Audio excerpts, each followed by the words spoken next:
and welcome to a special edition of EWTN's Bookmark. I'm Doug Keck, your host. EWTN's James Day visited the Napa Institute 2024 Summer Conference, where he sat down with several popular authors to discuss their books. Here's a conversation James had with author Noelle Mering. I'm pleased to be joined by Noelle Mering. She's the author of Awake, Not Woke, A Christian Response to the Cult of Progressive Ideology. That's 2021 TAN Books. Yep. Noelle, thanks for being with me. Thank you for having me. First question. You talk in the book of a crisis of meaning. Tell me what you mean by that. Yeah, I think part of what happens with the woke movement, as with any sort of revolutionary ideology, is that it collapses all sources of meaning into the material world. And so there's no place for a telos, a purpose, an end to our bodies, to our lives, to the things we encounter in the natural world. And there's no origin either. So what happens is that there is only the meaning that we choose to give to something. And you can see this really clearly in the sexual revolution, that our bodies can be used for as whatever we want, as so long as there's consent. The only, sort of moral framework is whether or not it's consensual. And I think what happens then is that, we inevitably run up against the sort of spiritual dynamics that are going to make our lives frustrated, not flourishing, because we're not working in accord with our nature. And I think we see a lot of people kind of experiencing the fallout from all of this sort of moral chaos, that they don't find that there's meaning to their lives, nor meaning to their bodies, meaning to their homes. And I do think that is a real crisis, because I think we know on some level that we are not God. I can't just inject whatever meaning I choose to into my life, that there is a way in which I need to live in accord with my nature in order for it to flourish. And so, I think it leads to a lot of despair.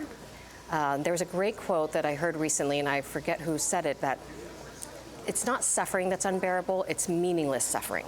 So if we don't understand that there's meaning in our everyday lives, meaning in the hardships, meaning to our bodies, then, things become pretty unbearable pretty quickly. And I think we're seeing that a lot today. Now, I can ask what led you to write this book, but I mean, the title alone, we know where you're coming from, Awake, Not Woke. You're really seizing the kind of the zeitgeist with what's going on with this ideology, but to actually go ahead and research, to write it, to put it out there, to edit, the whole gamut of writing a book takes a lot of effort. So what propelled you then to say, I'm going to do this? Yeah. I started writing articles about the woke movement around 2018, and it became clear to me that it really is able to capture people through manipulation of, what ought to be right, compassionate responses. Our instincts towards compassion and walking with the suffering are greatly manipulated by the movement. Also manipulation by fear. I think a lot of people are silent because they are afraid of speaking up when it's not popular to, afraid of losing maybe our platform, our livelihoods through cancellation. And then the third stage is manipulation by force. And so I think once it became clear to me that how manipulative this was, it also became clear that we really have to shine light on it. We have to understand how this movement works, what are the tenets of it, in order to defeat it. And that insofar as we kept things in the dark and didn't talk about it and didn't study it and didn't expose it, then it was going to run rampant all over society. And correct me if I'm wrong, some of those articles were through the National Catholic Register, Yep. Right? The Yes. service of EWTN. Why do you think Christians are too cowardly? Well, I think that, there oftentimes, there's two extremes, and then there's the virtue in the middle, right? There's cowardice, and then there's rashness, and right in the middle is courage. And I think that at different times we might tend to err on one extreme or the other. There might be times when Christians have been too rash or too, bombastic or something about the faith. Now I think we're kind of in the era of being too cowardly, and I think that that's, in a lot of ways, because we don't want to appear unloving. Love is at the center of the faith, and so if a Christian is accused of being unloving, then they're really accused at the very heart of what Christianity is supposed to be. And so I think that confuses a lot of people. And they think, well, I don't want to appear that way, and maybe it's going to sully my mission field. People are going to be turned away, and so I'm just going to be silent about controversial things.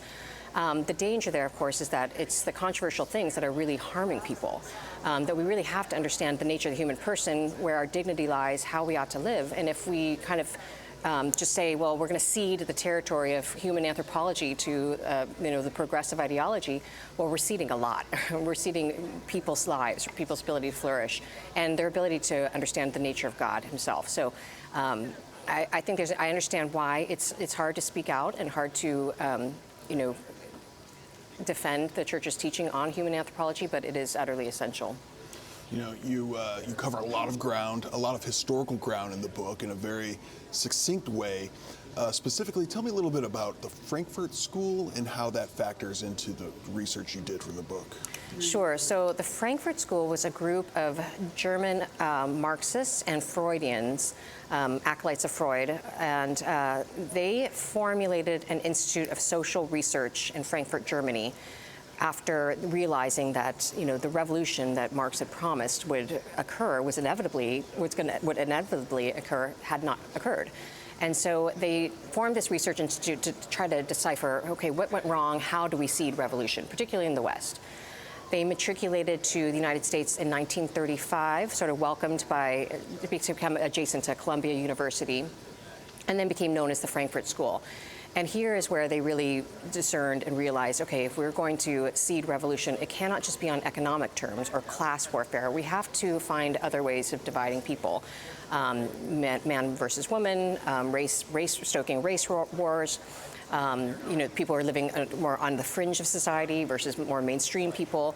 How do we stoke the antagonisms, resentments, and grievances of various groups, and then seed the ideology through all of this division? So sort of creating the movement by defining people in opposition to each other.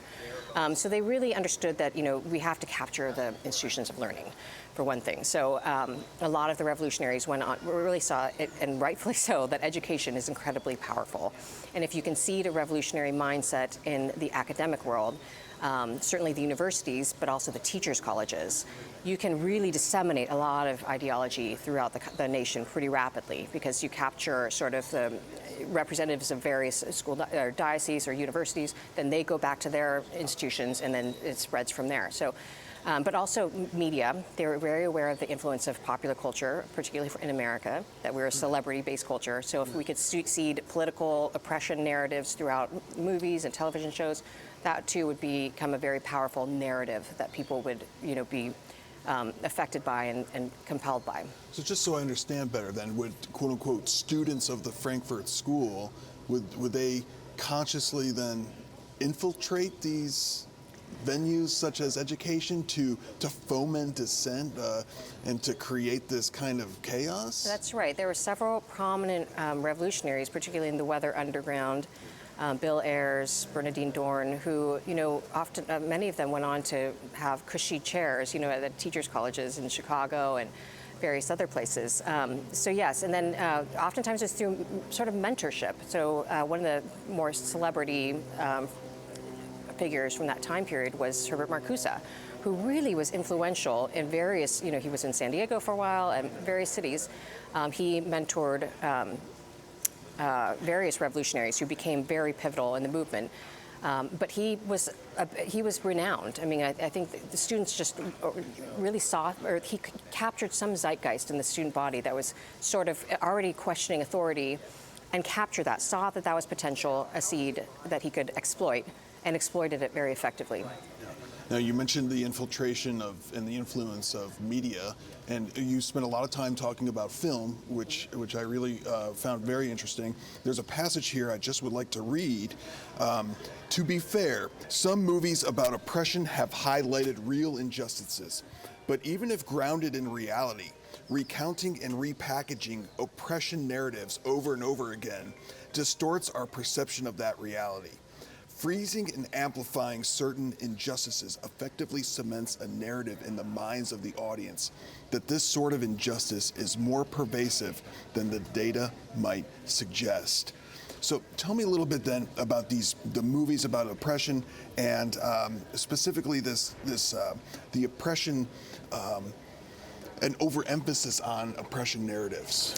Yeah, I mean, I think that, certainly movies oriented towards children and also towards adults used to be very different. There used to be more stories about people finding their courage, heroic stories.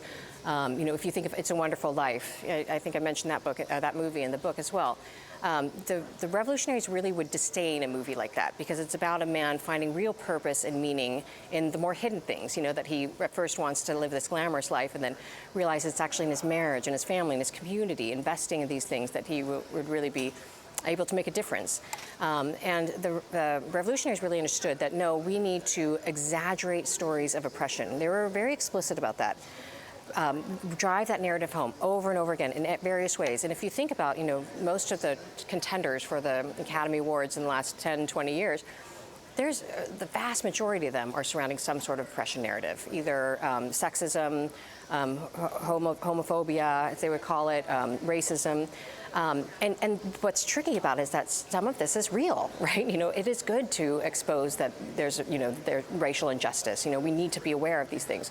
Or, men who maybe have been predatory or something. But insofar as we obsess over it, we really paint a picture that all men are sort of toxic, or, that the masculinity itself is a problem. Because the stories that we tell ourselves over and over again as a culture really affect our cultural imagination in ways that are either for the good or for ill. And I think we've done a lot of damage through that. You specifically mentioned Frozen, which was one of the biggest Disney hits of all time. And I know you have children. I have 2 small girls. They have the Elsa dresses, What's going on there that you talk about in the book? Yeah, no, I took my kids to the theater to see that. And within about 5 to 10 minutes, I remember thinking, oh, this is a gay pride movie. The narrative was seeded all throughout. I mean, she talks about, love is an open door. They go to the trolls when she's born differently. She has this ability to, everything, if she gets upset, everything gets cold. I can't remember quite the narrative, but ice, yeah. And the wise trolls say she's born this way, and then she rejects society and moves up to this mountaintop and transforms herself into this, what really looks like a glam transgender or, performance artist or something, and sings about how there's no right, no wrong, no rules for me, I'm free. And the people who are opposing this are, sort of the old-fashioned, oppressive, old townspeople. These narratives are ubiquitous throughout these types of movies. And it became very clear that they're seeding a message in the children's imagination that to be a hero is to reject all sort of socially contrived taboo or morals and mores, to be a rebel, and that this is very different from what we used to tell children in generations past, where we were teaching them how to develop in virtue.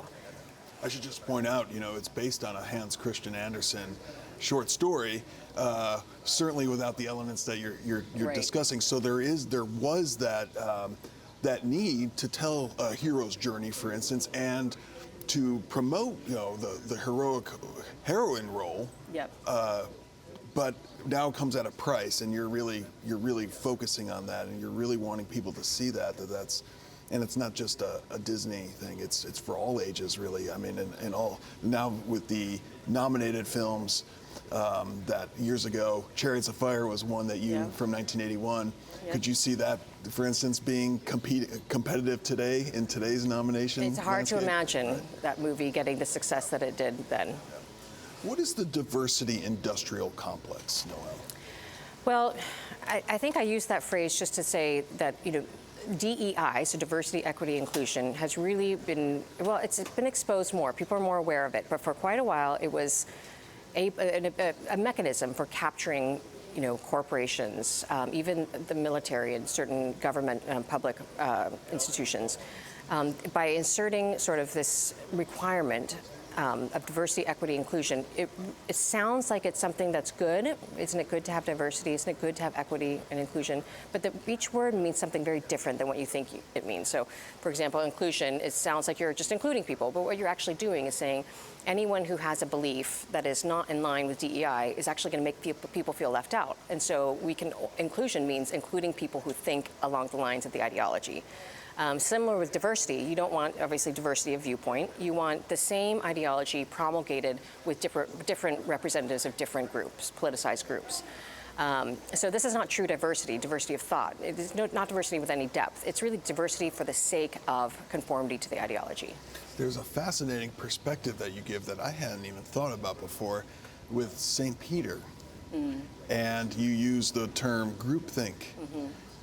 tell us just a little bit about what you're, for those who may not have known in the book, what's going on in that sequence. Yeah, well, please. that was animated by having read René Girard, who talks about mimetic theory and the idea that we don't really like things in a vacuum. We tend to imitate, be mimicking our likes based on what other people like. So if you think about a house that lingers on the market, all of a sudden nobody wants to buy it because you're sort of imitating not only people's likes, but people's dislikes.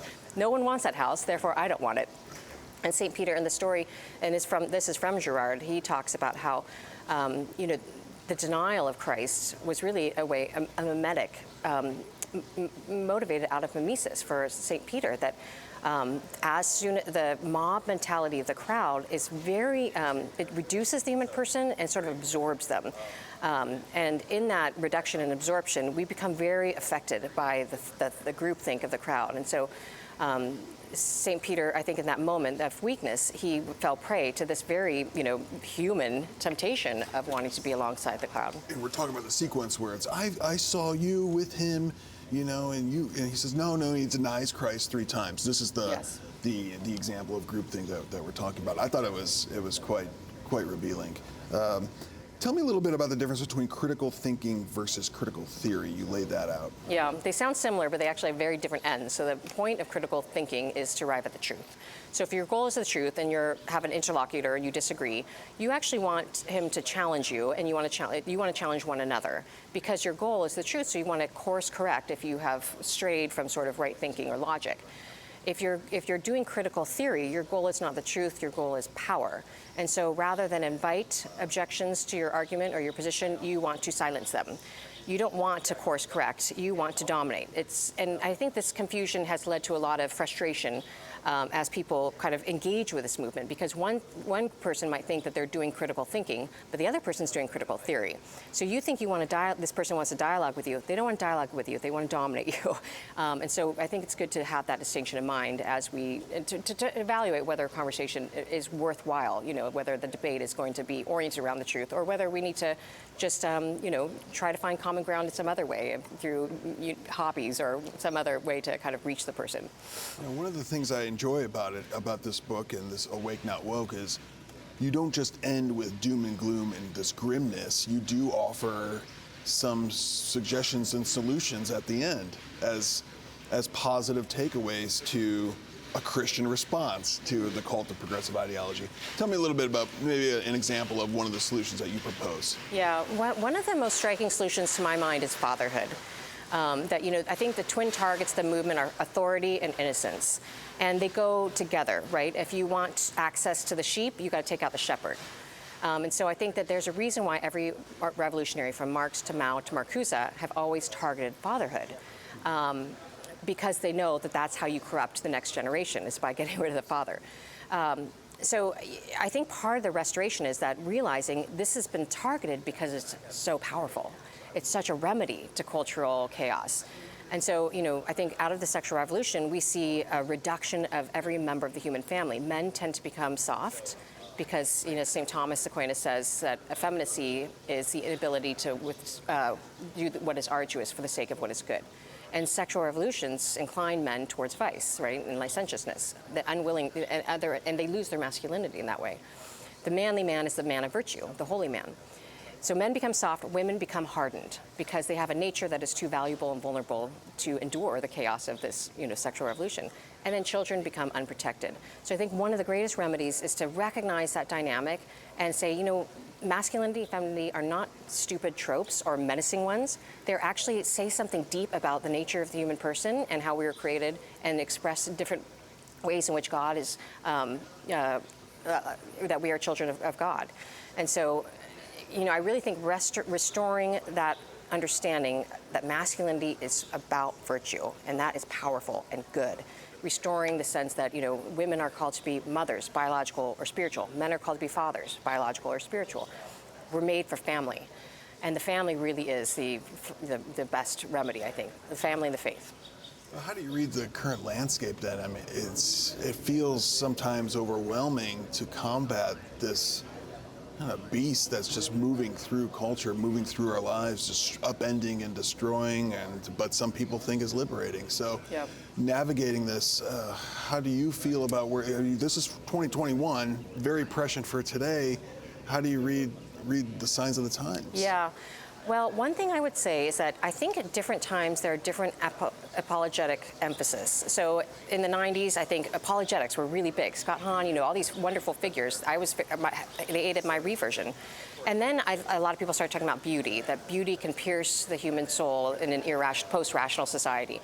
Now I really think we have gotten so fetishized the abnormal, through queer theory and all of this stuff. Things have gotten so strange. Men can become women, women can become men, people can become cats or furries. These are really bizarre lies running rampant. And the antidote to them is the remembering the ordinary, injected with love. And so I do think ordinary, faithful families are an immense evangelical powerhouse. Having people for dinner, letting people who have not experienced, a well-functioning, ordered, peaceful, happy home, bringing them into our lives, letting them see, the happiness of the home life and that it addresses the longings of their heart in very powerful ways. This is the big impetus behind Theology of Home, which I co-authored with Carrie Gress. Our books and our website and our shop and media is that, a lot of people were sold a bill of goods through popular culture, magazines, television shows, movies, as I talk about in the book. They were sold a lifestyle that is toxic. And so we as Catholics have the lifestyle that actually helps you to flourish. So we need to be bold about that and say, pointing to the family and saying, this is something good, this is something beautiful. People want it. We have what people want. Let's not be in a defensive posture about it. Let's be forward-thinking with it. Similar to what you were saying about cowardice and not being, not afraid to go into the deep. Overall, when you were writing this or looking back now on the process, was the ideology a specific attack against Christianity, against Catholic Christianity specifically? Or am I maybe teasing it down too much? No, I think it's pretty explicitly an attack on the faith for certain. There's a reason why Karl Marx called religion the opiate of the masses, that the faith gives us a way to endure our suffering, to carry our cross, and in that carrying of our cross with love, we actually are united to love himself, to God himself. And that is a real obstacle to an ideology that wants you to believe that you're not defined by love, but you're defined by oppression and hatred. And that we have to center the oppression and hatred into the very definition of the human person in order for the ideology to flourish. So, Saul Alinsky famously said, we need to go out and rub raw the sores of discontent. Insofar as we're able to suffer well, we're able to live well, we're able to find joy, we're able to find peace, even during trials and tribulations. But no revolution comes from a stable society that is able to suffer well. A revolution comes from people who suffer loudly. And so you have to antagonize that, the sort of discontent amongst the populace. And so religion is the greatest obstacle to revolution. How's the reaction been in the 3 years since the book came out? Any surprises, any secular reaction? What can you share about that? Yeah, it's been interesting. I think that a lot has evolved since the book came out. So when it first came out, I would say that I got some pushback even amongst people who I would consider fairly faithful. I think as the years have gone by, it's far less so. I think people have really started to see this movement with more open eyes. And in that process, I think it's sort of neutered the movement to a great degree, insofar as people are aware of what actually is happening. So the reaction has been, I find, there's been a lot more hope more recently than versus when it first came out. Are you working on anything else? Do you have projects that you want to pursue in the future? Is there a follow-up planned, or just share with you what you have going on currently? Yeah, I've just started writing a new book that is sort of the outgrowth of Awake Not Woke and Theology of Home. So one of the things I hear the most in speaking around the country is people who raised their kids well and their kids grew up and then became woke and are estranged from the parents or grandparents. This is a very common story, and there's a lot of pain out there. And so it occurred to me, rather than just thinking about a cure for this, what about if we think about prevention? How do we fortify our nation on the cellular level of the family and our church fortify the families with various principles, and then hopefully that can keep all this pain from happening in the future. So the next book is sort of with that in mind, fortifying families. Are these Catholic families that you're seeing raising the children who abandon both faith and family, sometimes who are so intertwined given good education and upbringing at homes? That's right. Oftentimes it's very faithful families who I think did a great job, and things went awry because I think we weren't quite as aware maybe of how toxic the culture and the ideology was out there. And it really it's deeply invested in getting access to children through their media and through their education, inducting them into a grievance mindset, for example. Which is very toxic to the faith. Tell me, what is that? Tell me that. Just explain that for grievous mindset. Grievance mindset. So for example, one of the SEL, social emotional learning curriculums targeted at 6th through 8th graders has this one example. They will have students keep a problem diary where they are told to log their trigger situations. And some of the prompts they're given are things like, who left you out today? Who treated you unfairly today? Were your parents not there for you at an important moment today? In other words, they're training the kids to habituate their understanding of the world through the lens of who has harmed me. And that's the exact opposite of the faith, right? Where the faith knows that that's a human temptation to deflect from a responsibility, to be an accuser, to look around and see who I can point the finger at. And the faith says no, through the mea culpa, through the examination of conscience, through confession, reorient your understanding so that you assume responsibility and you see how I can live with a service mindset, a mission mindset, instead of a grievance mindset. And so that grievance mindset, I think, is toxic for the human person, for the ability to form strong, well-functioning families, and also for the ability to understand that I have faults I have to deal with, and I also need a savior. Noelle Mering, she's the author of Awake, Not Woke, A Christian Response to the Cult of Progressive Ideology. Noelle, thanks for being with me. And that was EWTN's James Day speaking with author Noelle Mering about her book, Awake, Not Woke, A Christian Response to the Cult of Progressive Ideology, published by our friends at TAN Books, and of course available through the EWTN Religious Catalog, EWTNRC.com for all things Catholic. I'm Doug Keck. This has been a special edition of EWTN's Bookmark. We'll see you next time.